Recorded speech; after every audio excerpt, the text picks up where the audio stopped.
نمک یادتون نره ببخشید. خب عزیزان بریم آموزش غذای خوشمزه و فوری رو با هم دیگه انجام بدیم.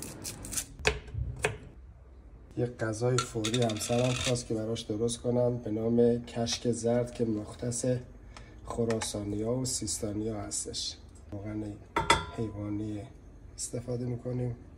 در ضمن کشک زرد بسیار غذای مغذی و فوری هستش. به ترش درست میشه از گوشنیز، زیره سیاه، زیره سبز و زردچوبه. این هم سیرمون رو اضافه میکنیم تا خوب سرخ بشه. 2 تا میریزم چون غلیظ دوست داریم. میذاریم تا یه سرتف بخوره، بعد آبو بهش اضافه میکنیم. فقط مراقب باشه سریع هم بزنید که گوله گوله نشه. این مرحله آخر غذاست. دست شما در نکنه.